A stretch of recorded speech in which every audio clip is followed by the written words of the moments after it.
Bismillah. Assalamualaikum warahmatullahi wabarakatuh. Alhamdulillahi rabbil alamin. Wabihi nasta'inu ala umuri dunya waddin. Wassalatu wassalamu ala ashrafil anbiya'i wal mursalin. Nabina Muhammadin wa ala alihi wa sahbihi ajma'in. Amma ba'd. Alhamdulillah alladzi bi ni'matihi tatimmu shalihat.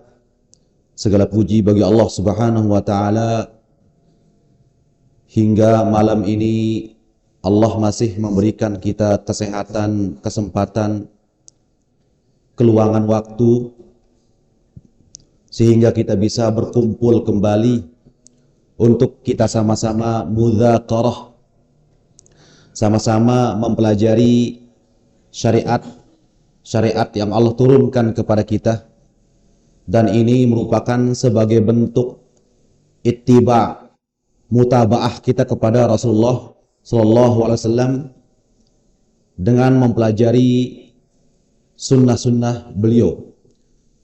Selawat serta salam senantiasa tercurahkan kepada Sayyidul Anbiya, penghulu atau penutup para nabi dan rasul. Mudah-mudahan Allah Subhanahu wa taala melimpahkan salawat kepada beliau, kepada orang-orang yang mengikuti beliau sampai hari kiamat kelak. Rahimani wa rahimakumullah. Pada pertemuan yang lalu pembahasan kita sampai pada bab al-wudu, bab tentang wudu. Sebagaimana yang dijelaskan bahwasanya wudu ini merupakan ibadah yang sangat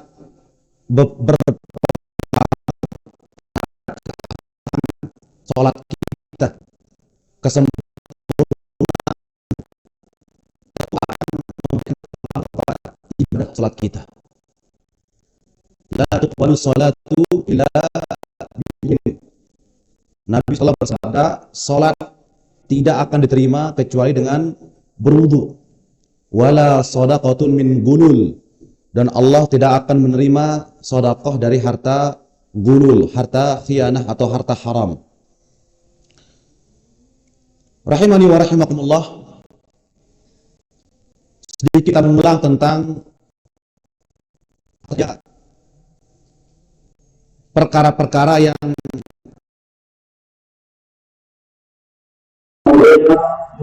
untuk hal-hal yang dibagi adalah dulu setidaknya enam hal yang dibagi adalah dulu. Pertama, ada itu tidak pribadi. Setidaknya niat itu ya sebelum jika bukan sudah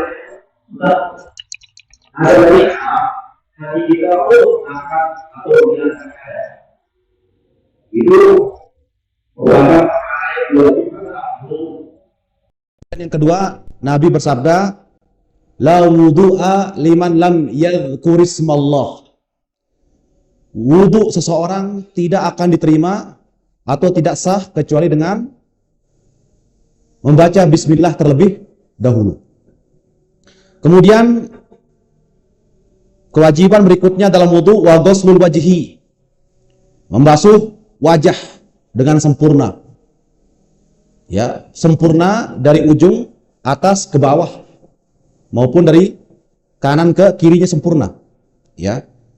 Kemudian wa ghuslul yadain ilal mirfaqain, membasuh tangan sampai siku sebagaimana sudah kita jelaskan. Sembari memutarkan air di bagian sikunya. Ada ralma fi mirfaqihi. Wa mashu ba'dir ra'si. Kemudian yang keempat, min furudil wudu, membasuh kepala. Dalam mazhab Syafi'i yang diwajibkan minimal separuhnya sampai ubun-ubun. Adapun selebihnya itu sunnah. Namun yang biasa dilakukan Nabi SAW, beliau dari ujung tumbuhnya rambut depan. Ya. Kemudian beliau mengembalikan usapan itu ke tempat di mana dia mulai mengusap tadi. Nah, kemudian wa ghuslur rijlain ma'al ka'bain. Kemudian bentuk berikutnya adalah membasuh kaki sampai membasahi mata kaki.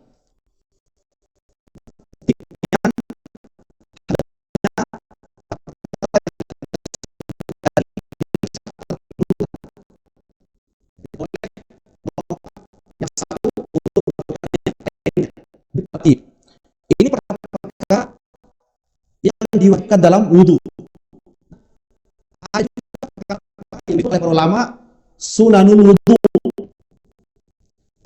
perkara yang disunnahkan dalam wudhu. Sunnah ini lebih memperkaya kita, lebih memperkaya pahala kita. Bahkan fungsi dari ibadah-ibadah sunnah ini memperbaiki yang kurang dalam ibadah wajib. Itu di antara fungsi-fungsi ibadah sunnah, seperti ya salat sunnah rawatib, kemudian puasa sunnah. Kalau sunnah ini akan memperbaiki yang kurang dalam ibadah-ibadah wajib yang kita lakukan. Seseorang yang merasa kurang, merasa ada yang cacat dalam ibadah sholatnya, tentu dia harus memperkaya diri dengan ibadah-ibadah sunnah.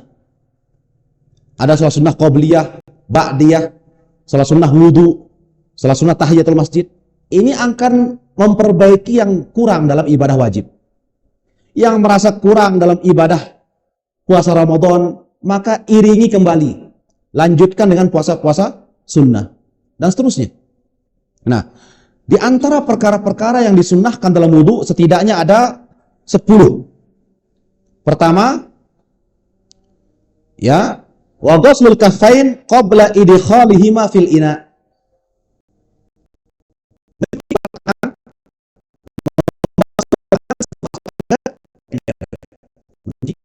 Kedua tangan sebelum masuk, ini perkara yang disunnahkan ketika berwudu. Kemudian wal madmadah wal istinsyaq, berkumur-kumur dan memasukkan air ke dalam hidung, itu perkara yang disunnahkan dalam wudu sebagai pelengkap. Wa masjud, dan mengusap kepala keseluruhan sampai tengkuk, ini dalam mazhab Syafi'i disunnahkan dan wajibnya sampai ya seperti yang kita jelaskan tadi. Kemudian mashul uzunain bima'in jadid, mengambil air yang baru untuk mengusap telinga ketika selesai mengusap kepala. Nah, ini perkara yang disunnahkan. Kemudian wa tahlilul lihyah al-kassah, bagi orang yang memiliki jenggot yang tebal, maka disunnahkan untuk menyela-nyela jenggotnya.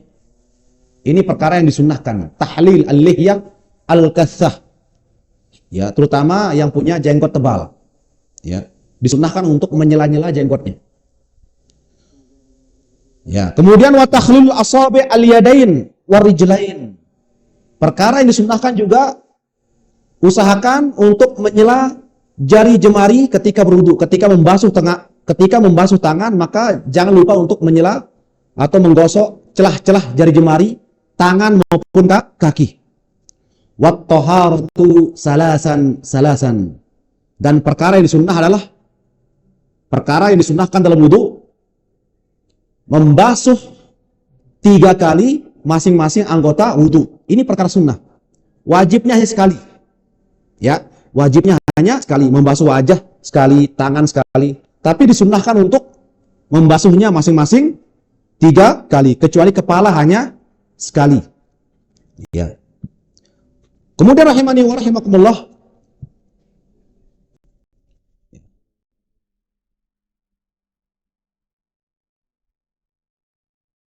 kita masuk ke pembahasan berikutnya. Babu nawaqidil wudu. Bab apa saja yang dapat membatalkan wudu. Apa saja yang dapat membatalkan wudu. Ini ya lebih dari 10 hal-hal yang dapat membatalkan wudu. Ya. Rahimani wa rahimakumullah.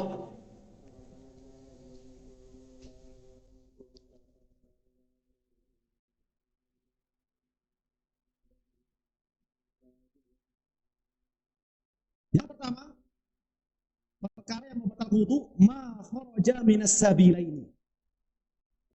Apa saja yang keluar dari dua lubang. Lubang kemaluan dan lubang duburnya.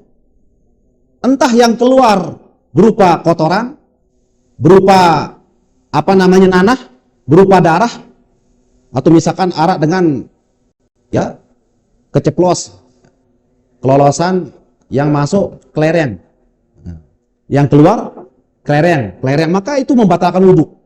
Apa saja yang keluar dari dua lubangnya, tidak hanya berupa kotoran, entah itu darah, nanah ataupun benda-benda yang lainnya.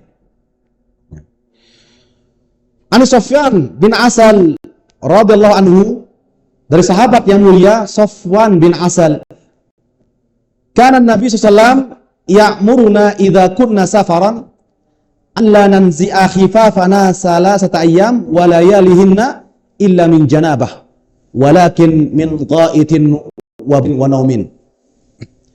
Dari Sufyan, semoga Allah meridhoinya, beliau mengatakan bahwasanya Nabi sallallahu alaihi wasallam ya'muruna, memerintahkan kami apabila kami menempuh safar, menempuh perjalanan jauh.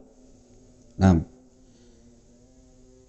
Allah nanzi'a khifafana, beliau menganjurkan untuk kita tidak melepas sepatu. Seumpama kita pakai sepatu ketika musafir. Ini merupakan sunnah Nabi yang mungkin jarang dipraktikkan.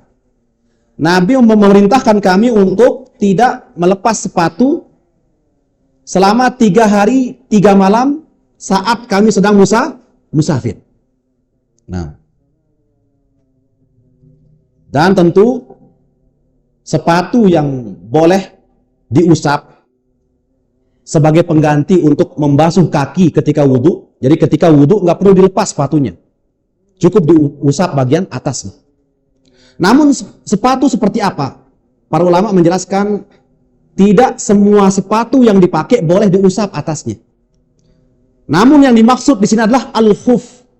Khuf itu mirip kayak sepatu bot yang sampai melewati mata kaki. Karena ada sepatu-sepatu sekolah, ya kedes, masih kelihatan mata kakinya. Hanya menutupi bagian punggung kaki, tapi mata kakinya masih kelihatan. Ini nggak sah untuk diusap. Tapi al-khuf yang tingginya sampai melewati mata kaki. Lamun doah serio dengan jok bangket kawis sepatu boot, nah iyalah kira-kira. Contohnya al-khuf. Itu yang sah diusap. Nah, illa min janabah. Dan kesempatan mengusap 3 hari yang 3 malam ini akan rusak, akan hilang kesempatan itu apabila seseorang di perjalanan terkena yang namanya junub. Di tengah jalan dia junub, mimpi basah atau hal-hal yang menjadikan keluarnya mani, maka gugur ya keringanan untuk mengusap sepatu yang 3 hari 3 malam. Walakin min ghaitin wa baulin wa naumin, kecuali jika hanya dia sebatas kentut, sebatas kencing atau BAB, maka tidak perlu melepas sepatu, masih boleh diusap. Tapi kalau sudah junub, berarti kesempatan yang 3 hari 3 malam itu gugur, harus ngulang dari nol lagi. Hitungannya ngulang dari awal. Insya Allah nanti ada pembahasan khusus tentang mengusap sepatu. Nah, kemudian perkara yang kedua yang dapat membatalkan wudu, wan naumu ala ghairi hayatil mutamakkin. Seseorang yang tidur dalam keadaan pantatnya tidak, atau dalam keadaan pantatnya bukan di tempat duduknya. Artinya ada orang yang tidur sambil duduk. Nah, dalam mazhab Syafi'i, orang yang tertidur atau orang yang tidur dalam keadaan duduk ini belum sampai membatalkan wudu. Ya, marah entan dengan sak ketuk-tuk, ngantok dengan khutbah sampai setengah jam. Batal wudunya? Tidak. Ala ghairi hayatil mutamakkin. Karena pantatnya masih berada di tempat duduknya. Terkecuali kalau dia tidur dalam keadaan terlentang atau berbaring, maka ini yang dapat membatalkan wudu. Nah, dalam masalah ini ada perbedaan, ada khilaf, perbedaan di tengah-tengah para ulama fikih. Ada yang mengatakan ya tidur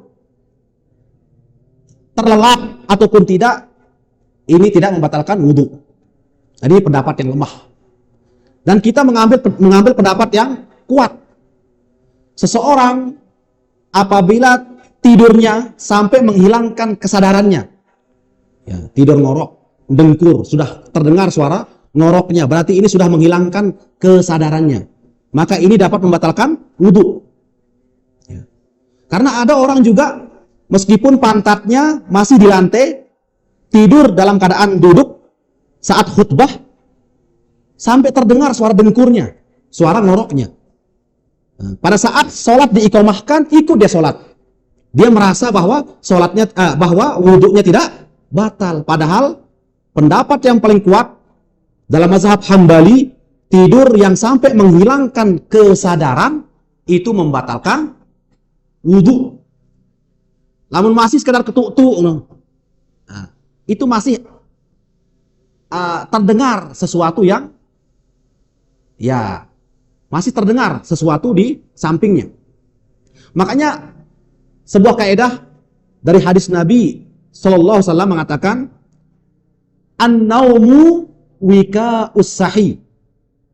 Idza namatil ainan istatlaqal wika'. An-naum, tidur terlelap, ibarat sebuah tali yang mengikat dubur. Nah, jadi tidur ini merupakan tali pengikat dubur, pengikat anus. Idza namatil ainan istatlaqal wika', kata Nabi. Apabila mata ini terpejamkan, tidur ngorok sampai menghilangkan kesadaran, maka secara otomatis terbukalah pengikat atau ikatan dubur itu. Yang kadang namun dengan wah tinduk terlelap, dia nase di kentut. Dia nggak sadar dia ini kentut.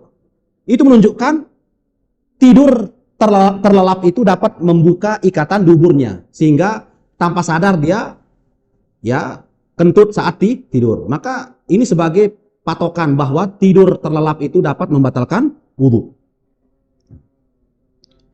Kemudian yang berikutnya wazawalul aqli bisukrin au maradin. Orang yang pingsan atau orang yang hilang akal karena mabuk, atau dia pingsan karena penyakitnya, saking keras penyakitnya akhirnya dia pingsan. Maka ini dapat membatalkan wudunya. Ya. Kemudian walam surrajul al-ajnabiyah min ghairi ha'il. Seseorang yang menyentuh kulit secara langsung. Menyentuh kulit wanita yang bukan mahramnya secara langsung. Nah, batal wudunya. Tapi ketika dia menyentuh wanita itu, ya masih ada lapis seperti kain bajunya, kain jilbabnya, maka ini tidak membatalkan wudu. Bahkan kadang begitu keluar dari rumah, Arabaya dengan tajak salaman. Padahal dia itu bukan mahram. Para ulama menyebutnya wanita ajnabi. Wanita yang bukan mahram. Seperti misan. Siapa juga yang bukan mahram? Ya, istri paman. Paman kita, istrinya itu mahram bukan? Bukan. Makanya ketika paman meninggal dunia, maka istrinya boleh dinikahi. Ya. Itu menunjukkan istri paman bukan mahram. Maka ketika kita bersalaman membatalkan wudu. Nah. Adapun menyentuh kulit wanita yang dia adalah mahramnya seperti saudarinya, ibunya, bibinya, atau semua wanita yang haram dinikahi, neneknya, ketika disentuh maka tidak membatalkan wudu. Nah, yang menjadi pertanyaan, wanita mahram atau bukan? Hah? Istri wanita mahram atau bukan? Hah? Mahram itu artinya wanita yang haram dinikahi. Istri ketika diceraikan apakah boleh dinikahi? Boleh. Berarti dia bukan mahram. Makanya ketika seorang menyentuh istrinya, tentu dihukumi sama seperti dia menyentuh wanita-wanita yang lain yang bukan mahramnya. Namun diperjelas, dan ini pendapat yang dikuatkan oleh Imam Ahmad bin Hanbal, ya, bahwasanya menyentuh istri bukan karena dorongan syahwat, ya, menyentuh kulitnya, tapi bukan karena dorongan syahwat tidak membatalkan wudu. Ini diperjelas oleh Imam Ahmad bin Hanbal dalam kitab Minhajus Salikin. Tapi ketika seorang menyentuh istrinya karena dorongan syahwat, batal wudunya. Batal wudunya. Tapi sekedar misalkan dia menciumnya, menyentuhnya, tapi bukan karena dorongan syahwat, maka wudunya tidak batal. Ini pendapat yang dikuatkan oleh Imam Ahmad bin Hanbal rahimahullahu ta'ala. Kemudian pembatal wudu berikutnya, wa massu farjil adami bi batni al-kaffi. Menyentuh kemaluan dengan telapak tangan. Ini membatalkan wudu. Namun di sini juga ada perselisihan para ulama. Karena ada hadis yang mengatakan bahwa ada salah seorang sahabat yang bertanya kepada Rasulullah, "Wahai Rasulullah, aku sempat menggaruk kemaluan di saat sholat. Apakah batal wudu?" Nabi mengatakan, "Fahuwa bid'atun minka." Apa bedanya kulit kemaluanmu dengan kulit anggota tubuh yang lain? Ketika engkau memegang kupingmu, memegang pipimu, ya sama dengan memegang kemaluan. Lantas, apa yang membatalkannya? Nah, ini hadis bahwa memegang kemaluan tidak membatalkan wudu. Namun diperjelas oleh Imam Ahmad bin Hanbal bahwa memegang dengan syahwat membatalkan wudu. Nah, jadi jangan kita pahami memegang secara mutlak, pokoknya memegang batal. Kita harus ya baca keterangan para ulama dan mengambil pendapat yang paling kuat. Nah. Kemudian wa massu halaqati duburihi. Seseorang yang sempat menyentuh lubang anusnya, mungkin dia gatel, cacingan, akhirnya digaruk. Maka ini membatalkan wudu. Ya. Al-khariju minal badan in kana najisan. Atau sesuatu yang keluar dari tubuh kita seperti darah, misalkan darah, ya, maka ini membatalkan wudu. Ini membatalkan wudu. Sebagaimana sabda Rasulullah sallallahu alaihi wasallam dalam hadis yang sahih, "Idza ahdasa ahadukum fis shalah falyumsik bi anfihi summa liyakhruj." Ya. Apabila kalian sedang mengalami ru'af. Ru'af itu apa bahasa? Mimisan ya. Keluar darah dari hidung. Nah, darah keluar dari hidung saat sholat. Ya. Idza ahdasa ahadukum fis shalah falyumsik bi anfihi, maka segera untuk tutup hidungnya supaya tidak sampai menetes ke lantai dan segera keluar untuk kembali mengambil air wudu. Ini menunjukkan darah yang keluar dari tubuh kita, ya, maka itu yang dapat membatalkan wudu. Terkecuali ya sesuatu yang sifatnya umumul balwa, ya, penyakit yang menahun, penyakit yang kita tidak bisa menghindar darinya, seperti yang dialami oleh sahabat wanita bernama Hamnah bintu Jahsh yang saat itu mengalami istihadah, darah istihadah yang deras selama bertahun-tahun. Tidak bisa dihindari, bahkan di saat dia sedang sholat, darah itu menetes ke lantai saat sholat. Nabi membiarkannya. Karena kalau dia wudu itu akan memberatkan bagi dia. Karena darahnya terus-menerus keluar setiap saat. Maka Nabi memberikan dia keringanan untuk terus melanjutkan sholatnya. Pada marah dengan seakan terean. Apa bahasa? Dalam bahasa fikih disebut salasul baul. orang yang memiliki penyakit di saluran pencernaan, kencing, kenterean. Ya, semendak, sugul, penin. Baru dia wudhu keluar kencingnya. Baru dia takbir, Allahu Akbar, keluar kencingnya. Dalam hal ini dikategorikan dalam masalah umumul balwa. Ketika dia sudah sholat dalam keadaan suci, maka tetesan yang keluar dari kemaluannya dimaafkan oleh Allah Subhanahu wa Ta'ala. Karena itu sesuatu yang sulit untuk dia hindari. Kemudian yang berikutnya yang dapat membatalkan wudu, aklu lahmil ibil. Aklu lahmi al ibil. Seseorang yang baru selesai memakan daging unta. Ya. Apa hikmah? Kenapa seseorang disyariatkan untuk berwudu setelah memakan daging unta? Karena unta itu merupakan hewan jin atau hewan syaitan yang terdapat pada unta itu tabiat jin atau syaitan. Dia memiliki sifat pendendam. Pendendam. Bahkan dalam ilmu kedokteran modern sekarang, orang yang memiliki sifat temperamental, ya, emosional, mudah silih, maka tidak disarankan untuk mengkonsumsi daging unta. Kalaupun dia sudah mengkonsumsi daging unta, maka segera mengambil wudu untuk menghilangkan tabiat syaitan yang ada pada diri unta. Ya. Dagingnya. Dan walaupun disebutkan secara khusus daging, termasuk di dalamnya ya jeroannya, kulitnya, hatinya, amplanya, semua yang ada pada tubuh unta jika dimakan maka dapat membatalkan wudu.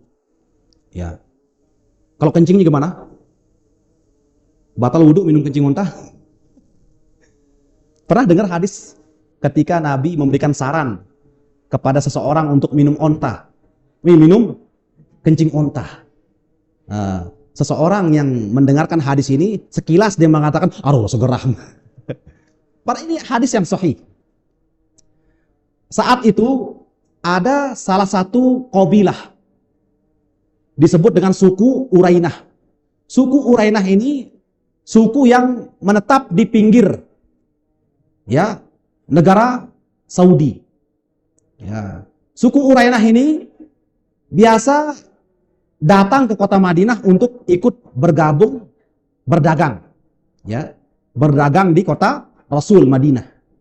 Nah, saat itu suku Urainah ini tidak tahan dengan iklim kota Madinah, akhirnya mereka terkena penyakit. Maka Nabi pun memberikan saran untuk dia pergi ke kandang unta milik salah seorang sahabat yang ada di kota Madinah. Nah, ketika mereka tiba di kandang unta, maka dia menjalankan apa yang disarankan oleh Nabi untuk meminum kencing unta. Maka walhamdulillah dengan izin Allah mereka disembuhkan dari penyakit tersebut. Kemudian makanya Nabi bersabda dari sahabat yang mulia Jabir bin Samurah radhiyallahu anhu dalam hadis riwayat Imam Abu Dawud, su'ila Rasulullah. Nabi pernah ditanya, "Ana tawaddu min luhumil ghanam?"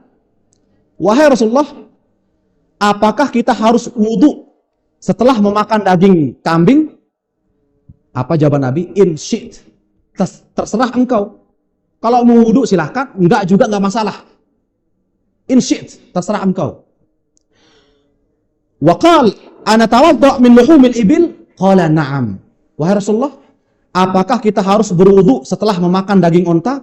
Nabi mengatakan na'am, iya, wudu. Ya. Adapun alasan kenapa kita disyariatkan wudu seperti yang kita jelaskan tadi. Nah. Kemudian ada juga hadis yang mengatakan tawaddau mimma massathun nar. Ya.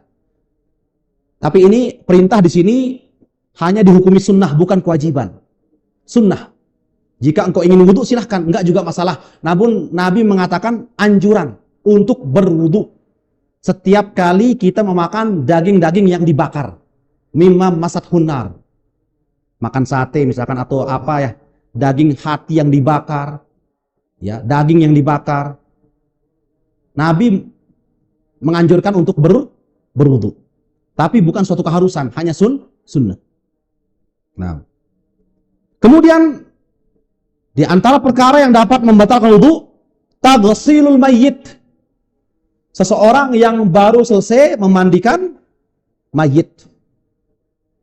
Tapi diperjelas oleh Imam Ahmad bin Hambal, seseorang yang memandikan mayit dan menyentuh secara langsung. Seperti orang yang menyabuni tubuh mayit atau membalik tubuh mayit.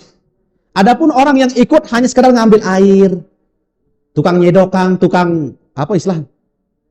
Ya, tukang ngunjal air, tapi dia enggak kontak secara langsung dengan jenazah, maka tidak membatalkan wudu. Yang batal wudunya yang bersentuhan secara langsung dengan jenazah. Makanya Nabi mengatakan, man ghasala maitan, ya, wa man hamalahu falyatawadda. Ya. Man ghasala maitan falyaghtasil wa man hamalahu falyatawadda. Barang siapa yang sempat memandikan jenazah, maka disunahkan untuk mandi. Disunahkan. Tapi yang diharuskan apa? Berwudu. Wa man hamalahu falyatawadda. Demikian juga orang yang tadi sempat membawa jenazah, memikulnya, maka hendaklah dia berwudu. Muttafaqun alaih. Kemudian rahimani wa rahimakumullah. Hadis berikutnya, di antara perkara yang dapat membatalkan wudu, anna Ali bin Abi Thalib. Dari Ali bin Abi Thalib, sekaligus menantu Rasulullah sallallahu alaihi wasallam. Beliau pernah mengatakan, kuntu rajulan madzaan. Aku adalah laki-laki yang gampang keluar mazi. Mazi itu mirip seperti mani, tapi keluarnya biasa setelah kencing. Itu salah satu bentuk kelainan. Biasa setelah kencing keluar seperti mani. Itu bukan mani tapi mazi. Nah, Ali bin Abi Thalib mengatakan, kuntu rajulan madza. Aku adalah laki-laki yang gampang keluar mazi. Ya. Dan juga mazi ini keluar ketika apa? Ketika sedang memuncak syahwat. Ketika sedang memuncak syahwat. Fa'amartul Miqdad an yas'alan Nabi. Maka aku pun meminta temanku bernama Miqdad untuk bertanya langsung kepada Rasulullah. Karena Umar bin Khattab juga malu untuk bertanya langsung kepada mertuanya tentang sesuatu yang terjadi pada dirinya. Maka dia pun menitip menitip pertanyaan lewat Miqdad bin Aswad. Maka Nabi mengatakan, fihi wudu, wajib baginya berwudu ketika keluar air mazi. Ya. Tidak harus mandi junub seperti keluarnya mani. Nah. Ya, hadis ini menunjukkan rahimani wa rahimakumullah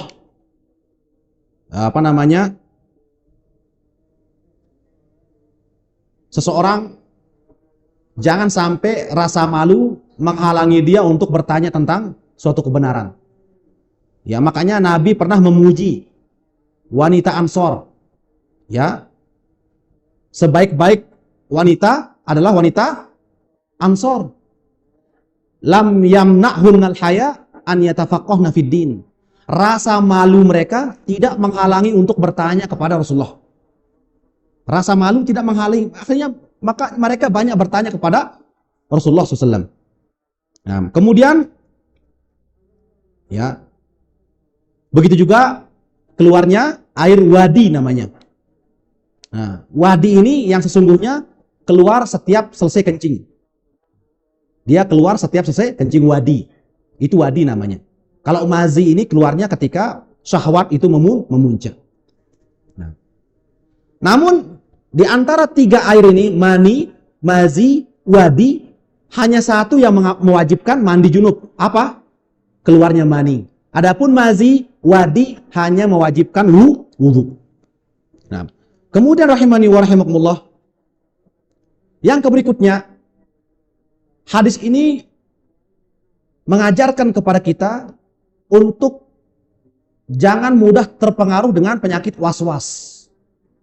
Karena banyak orang ketika sholat mudah was-was. Akhirnya apa? Berkali-kali dia membatalkan wudhunya. Maka hal ini diperjelas atau ditegaskan oleh baginda Rasulullah sallallahu alaihi wasallam. An Abi Hurairah. Dari Abu Hurairah, semoga Allah meridhoinya, beliau bersabda, "Idza wajada ahadukum fi batnihi syai'an." Apabila kalian merasakan ada sesuatu yang keluar dari duburnya, ya, akhraja minhu syai'am la, lalu kemudian terbesit keraguan pada dirinya, apakah saya kentut apa tidak? Yang tadi keluar kentut apa iya? Ya. Fala yakhrujanna minal masjid hatta yasma'a sautan aw yajid riha. Maka jangan dia langsung membatalkan sholatnya sampai dia bisa memastikan apakah dia mendengarkan suaranya dengan jelas atau mendapatkan aromanya. Kalau cuma sebatas was-was, maka ya, innal dhann la yughni minal haqqi syai'a. Ya, sifat was-was atau prasangka sedikit pun tidak akan bisa mendatangkan kebenaran. Makanya seseorang harus berusaha mematahkan was-was itu dengan berusaha untuk meyakinkan dirinya. Sampai dia bisa mendapatkan, sampai dia benar-benar mendapatkan baunya atau mendengarkan suaranya. Barulah dia membatalkan wudu'nya. Makanya ketika seorang misalkan, ini hadis mengajarkan kita untuk jangan mudah terpengaruh dengan sifat atau perasaan was-was. Bisa saja seseorang ketika tadi selesai sholat maghrib, muncul pertanyaan, muncul was-was. Apakah tadi saya pernah kentut atau belum? Maka dalam hal ini kembalikan kepada kondisi awalnya. Dia dalam kondisi suci. Ya. Ya. Makanya rahimani wa rahimullah, innad din yusrun fala yusaddad din illa ghalabah. Agama ini mudah. Sejatinya agama ini tidak memperberat kita. Ketika seseorang mendapatkan sebuah kesulitan, Islam memberikan keringanan. Sehingga seseorang ketika dia memperberat dirinya, padahal Islam memberikan keringanan, dia sendiri yang memperberat dirinya, maka dia akan terkalahkan oleh amalannya. Dia akan terkalahkan oleh amalannya sendiri, akan kalah oleh amalannya. Nah, sama seperti orang yang sholat tidak mampu berdiri, Islam memberikan keringanan dengan cara duduk. Tidak mampu duduk, sholat dengan cara berbaring, dengan cara terlentang. Tidak mampu dengan cara terlentang, menggunakan isyarat, ya, isyarat mata. Tidak mampu dengan isyarat mata, dengan hati minimal sudah. Allah memberikan keringanan. Innad dina yusrun fala yusadad din ahadun illa ghalabah. Islam ini memberikan kemudahan. Ketika seseorang memperberat dirinya dalam sebuah keadaan, padahal Islam memberikan keringanan, maka sejatinya orang tersebut akan kalah dengan amalannya. Lama-lama dia akan bosan. Lama-lama dia akan jenuh, futur dia, lalai dia. Karena dia merasa agama ini memperberat dia. Sulit bagi dia. Padahal Islam memberikan keringanan. Contoh bagi orang yang musafir, diberikan keringanan untuk apa? Mengqosor sholatnya. Yang 4 menjadi 2. Bahkan dia diberikan keringanan untuk mentakhir sholatnya. Ya, sholat zuhur nanti sekalian di waktu asar. Itu keringanan bagi orang-orang yang musafir. Namun kadang yang menjadi permasalahan sini, ada orang yang kita lihat datang ke masjid, masih bisa datang ke masjid berjalan kaki. Tapi ketika hendak mulai sholat, dia duduk di kursi. Bagaimana itu? Banyak kita dapatkan itu. Padahal di antara rukun sholat, al-qiyamu ma'al qudrah. Berdiri selagi masih sanggup. berdiri apabila masih sanggup, maka berdirinya itu merupakan rukun yang apabila ditinggalkan batal sholatnya. Ada orang yang datang ke masjid masih mampu berjalan kaki, tapi ketika hendak mulai sholat dia mengambil kursi dan duduk. Maka dalam hal ini perlu kita luruskan, itu merupakan menyalahi aturan syariat. Ya. Namun caranya gimana? Seseorang yang mungkin memiliki penyakit rematik, penyakit asam urat, tidak mampu berdiri lama, maka di awal ketika takbiratul ihram hendaknya berdiri dulu. Allahu Akbar. Ketika nanti sudah nggak sanggup rasanya, baru dia duduk. Bukan berarti dia duduk dari awal takbiratul ihram. Maka dalam hal ini dia melanggar atau meninggalkan salah satu rukun sholat. Udah azan? Belum. Nah. Kemudian rahimani wa rahimakumullah. Dan juga penjelasan para ulama terkait berdiri dalam sholat ini bukan berarti seseorang yang tidak mampu berdiri dalam sholat dia boleh meninggalkan sujud di lantai. Nah, ini menjadi tekanan. Ya. Apabila dia masih bisa sujud di lantai, maka lakukan. Karena ada orang yang tidak mampu berdiri, ruku sujudnya di kursi. Padahal masih bisa dia untuk duduk Masih bisa dia untuk sujud ke lantai. Ini yang perlu kita luruskan sebagaimana keterangan para ulama termasuk Syekh Al-Utsaimin rahimahullahu taala. Kemudian rahimani wa rahimakumullah. Hadis berikutnya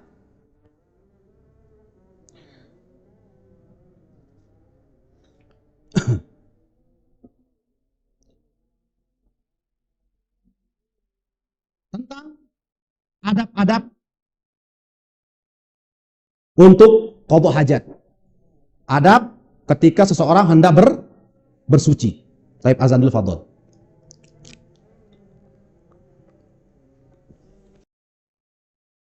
Alhamdulillah wassalatu wassalamu ala Rasulillah amma ba'du. Taib. Sebelum kita membahas sedikit tentang adab-adab ketika qada hajat, maka di sini ada sebuah hadis riwayat dari Aisyah radhiyallahu anha bahwa beliau mengatakan annan nabiyya qabbala ba'dha nisa'ihi.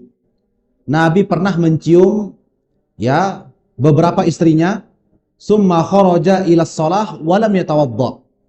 Lalu kemudian setelah beliau mencium istrinya, beliau pun keluar salat tanpa berwudu. Ini menunjukkan bahwasanya seseorang yang menyentuh istrinya atau mencium istrinya tidak sampai membatalkan wudunya, terkecuali dijelaskan oleh Imam Ahmad bin Hanbal jika itu dilakukan atas dorongan syahwat. Nah, kemudian rahimani wa rahimakumullah, yang perlu kita pahami juga terkait adab-adab seseorang untuk atau ketika dia bersuci qada hajat, ya. Di sini adab yang pertama, seseorang ketika qada hajat di tempat terbuka atau dia qada hajat bukan di toilet atau di WC, maka dalam hal ini dalam hadis Al-Mughirah bin Syu'bah beliau mengatakan qala li an-nabi SAW, Nabi menyuruhku, beliau mengatakan khuzil idawah, wahai Mughirah, tolong ambilkan untukku air 1 ember. Fantalaqa hatta tawara anni. Ketika air itu aku ambilkan, aku berikan kepada Nabi, Nabi pun pergi membawa air itu sampai jauh dari penglihatanku. Artinya sampai tidak terlihat Nabi SAW. Ya. Faqadha hajatahu, maka Nabi pun mengqadha hajatnya atau melakukan atau qadha hajat, kencing atau buang air besar. Ya, artinya berusaha ketika seorang qadha hajat, amankan diri kita dari penglihatan orang. Karena banyak kita temukan sekarang supir-supir angkot, mohon maaf, dia kencing di mana dia pingin kencing, mentelah, letting kiri, langsung menek. Ya. Banyak orang melihat dia, kadang yang menjadi sasaran pohon, di mana dilihat pohon, di situ dia kencing. Padahal ada larangan secara khusus seseorang yang kencing di bawah pohon yang di situ biasa digunakan untuk berteduh oleh orang-orang ketika hujan atau ketika kepanasan. Kemudian yang berikutnya rahimani wa rahimakumullah. Nah, adab yang kedua, dan ini peringatan keras dari Nabi SAW, dari sahabat yang mulia Abu Hurairah radhiyallahu anhu. Beliau mengatakan bahwasanya Nabi bersabda, ittaqu al-la'anaini. Jauhilah dua perbuatan yang dilaknat. Ya. Yang pertama apa? Alladzi yatakhalla fi tariqin nas. Orang yang kencing di jalan yang biasa dilewati manusia. Entah itu jalan umum, jalan raya, atau jalan marabasan pundukan, ya, pundukan, bangket. Intinya selama jalan itu biasa dilewati oleh manusia, maka kencing di situ mendatangkan laknat Allah Subhanahu wa taala. Au fi zillihim. Dan orang yang kencing di bawah tempat berteduhnya orang-orang. Entah itu halte bis atau di bawah pohon, ya. Jika pohon itu tidak pernah digunakan untuk berteduh sama orang, maka boleh kencing di situ. Tapi kadang ada pohon-pohon yang biasa digunakan berteduh, maka hindari untuk kencing di situ. Kemudian wal mawarid. Ya. Hindari kencing di tempat pengembulan air. Apa bahasa kita? Tempat mata air. Nah, itu dilarang oleh Nabi SAW. Makanya termasuk di sini Nabi melarang apa? Ya, la yabulanna ahadukum fil ma'id da'im allazi la yajri summa yaghtasilu fihi. Janganlah kalian kencing, tidak boleh, haram hukumnya. Kencing di air yang tergenang. Mari ibarat bendungan misalkan. Kan kadang bendung ini kan nggak ngalir dia. Kadang ditutup pintu akses keluarnya. Nah, jadi airnya ngendap, nggak ngalir. Nabi melarang untuk kencing di air yang tidak mengalir. Karena dikhawatirkan nanti setelah dikencingi justru air itu dimanfaatkan oleh manusia. Dimanfaatkan oleh makhluk-makhluk Allah Subhanahu wa taala. Apalagi sampai menggunakannya mandi nauzubillah. Yang terakhir, rahimani wa rahimakumullah, di antara adab yang diajarkan ketika qada hajat, sebagaimana hadis Salman Al-Farisi radhiyallahu anhu, beliau mengatakan laqad nahana Rasulullah. Nabi melarang kami an nastaqbilal qiblah, untuk menghadap kiblat ketika BAB dan kencing. Au an nastanjia bil yamin. Ya. Atau Nabi juga melarang kami untuk membersihkan bekas kotoran menggunakan tangan kanan. Au an nastanjia bi aqalla min salasati ahjar, dan Nabi pun menganjurkan kami sebelum membasuh kotoran menggunakan air terlebih dahulu, dan ini perkara sunnah ini. Terlebih dahulu kalau bisa kita menggunakan 3 batu. Jika serasa ini memberatkan maka minimal menggunakan air. Kemudian Nabi melarang an-nastanjia biraji aw azomin. Nabi melarang membersihkan bekas kotoran menggunakan tulang belulang atau kotoran hewan. Karena keduanya ini merupakan makanan jin atau makanan makhluk-makhluk jin. Terkecuali seseorang yang mungkin diperjelas oleh para ulama, seseorang yang berada di sebuah tempat yang tertutup seperti WC, toilet, maka dalam hal ini ya boleh dia untuk menghadap kiblat atau membelakangi kiblat, tapi dihukumi makruh, sebaiknya ditinggalkan. Nah, ketika seorang di tempat yang terbuka, kebon, padang pasir, ya, itu tempat yang terbuka, bukan tempat yang tertutup, maka diharamkan menghadap ataupun membelakangi kiblat, terkecuali di tempat yang tertutup, maka hukumnya makruh, sebaiknya ditinggalkan untuk tidak menghadap kiblat ataupun membelakanginya. Tafadhol, kalau ada pertanyaan. Yes, ya.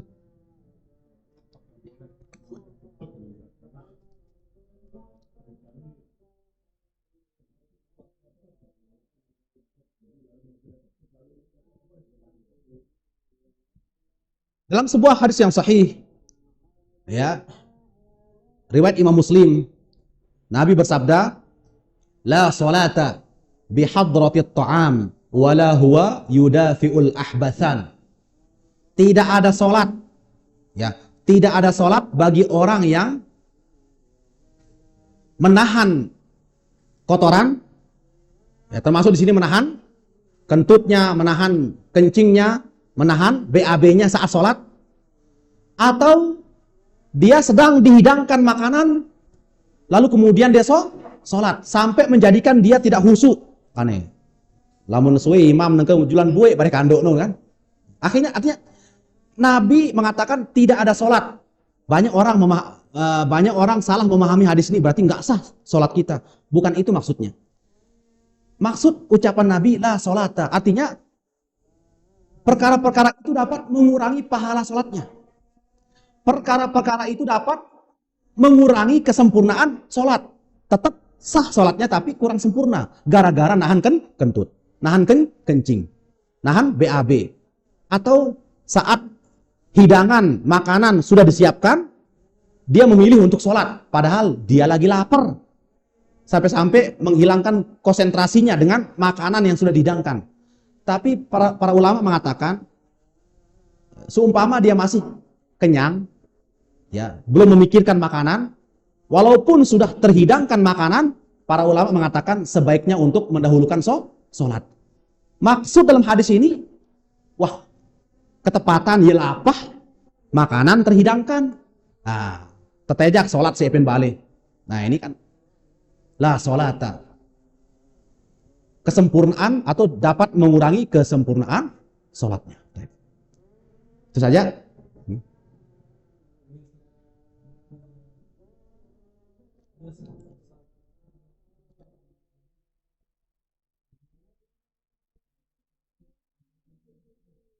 Apa? Oh, nggih. Cicing.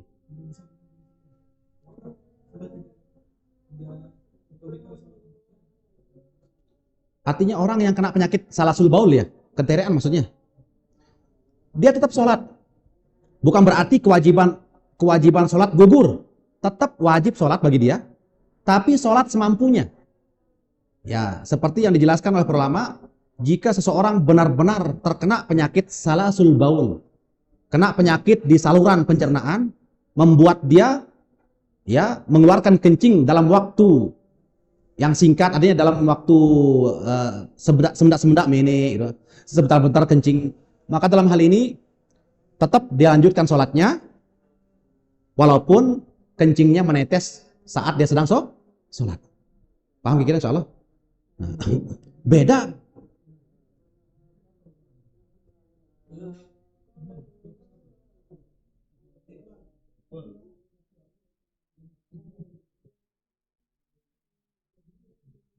Terus?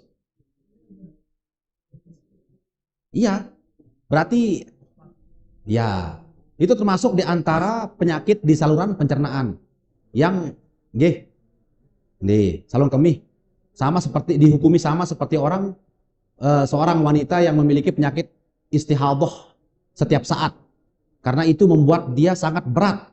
Itu akan memperberat dia untuk berwudu berkali-kali dalam sekali sholat. Tentu Islam ini memberikan jalan keluar, memberikan kemudahan. Untuk apa? Lanjutkan sholatnya, asalkan di awal sholat dia sudah dalam keadaan suci. Adapun nanti yang keluar saat sholat, maka itu dimaafkan oleh syariat Islam. Beda kayak orang yang was-was. Maka dalam hal ini penyakit was-was namanya. Ya, orang yang merasa kencing terus padahal dia menek. Ini tidak masuk ke dalam umumul balwa. Ini penyakit was-was ini. Harus dia obati penyakit was-wasnya dengan memperkuat keyakinannya dalam beribadah kepada Allah Subhanahu wa taala. Itu saja. Nggih.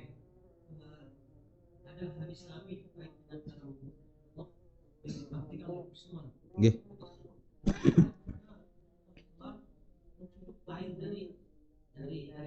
Nggih.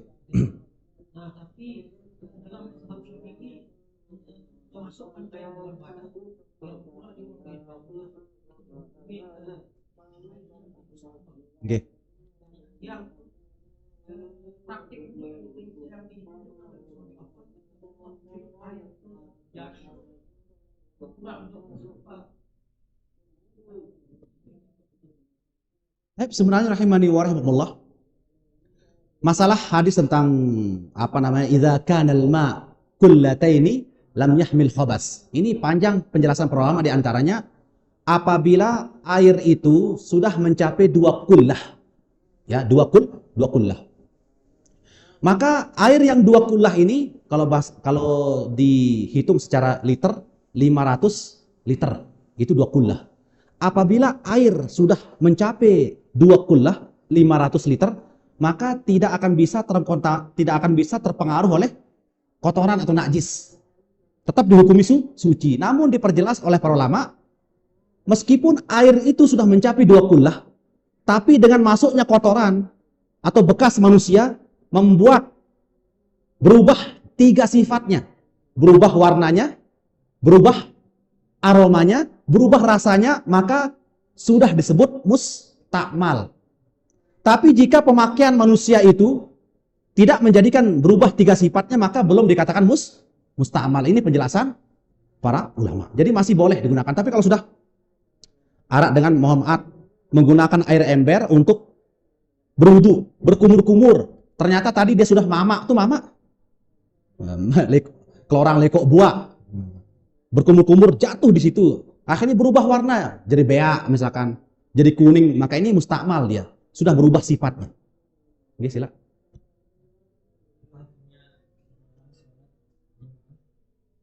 terus dia sholat sendiri di belakang sama Oke. Kalau kita membaca kitab mazhab Hambali, selagi masih ada celah saf di depan, lalu orang membuat saf sendiri di belakang, tidak sah sholatnya. Ini yang ditekankan oleh Imam Ahmad bin Hambal. Karena apa? Saf itu merupakan bagian dari kesempurnaan sholatnya. Maka seorang ketika mendapati masih ada kosong di depan, ya masih ada kosong di depan, tapi dia membuat saf di belakang, maka sholatnya tidak sah. Ini dalam mazhab Hambali. Ya. Walaupun masalah ini masih diperselisihkan oleh para ulama. Artinya itu sangat berpengaruh kepada kesempurnaan sholatnya. Sawwu sufufakum fa inna taswiyatas sufuf min tamamis shalah. Luruskan safnya, karena meluruskan saf bagian dari kesempurnaan sholat. Bahkan seseorang yang kadang merong safnya, tidak sejajar, ada yang maju, ada yang mundur, ya, maka itu sebab hati-hati manusia bercerai-berai. Ya, itu kata Nabi SAW.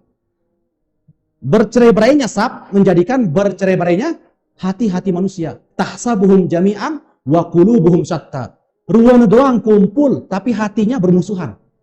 Itu bisa jadi sebabnya karena tidak memperhatikan saf-saf dalam sholat. Itu pentingnya menjaga saf, agar hati-hati kita bersatu dalam agama ini. Mudah-mudahan. Dia sudah, kalau sudah full, boleh buat di belakang. Ya,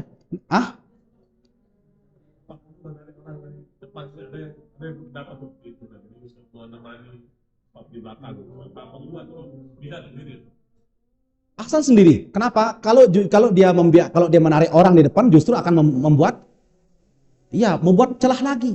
Dengan adanya celah itu justru akan menjadikan syaitan leluasa menggoda manusia. Silakan sholat di belakang sendiri. Memang dalam mazhab Syafi'i kita disuruh menarik satu orang, ini dalam mazhab Syafi'i ini. Tapi kita mengambil pendapat yang kuat. Lebih aman, biarkan saf yang terpenuhi, baru kita membuat di belakangnya. Itu saja. Mudah-mudahan yang sedikit ini bermanfaat. Subhanallah bihamdik, asyhadu an la ilaha illa anta, astaghfiruka wa atubu ilaik. Assalamualaikum warahmatullahi wabarakatuh.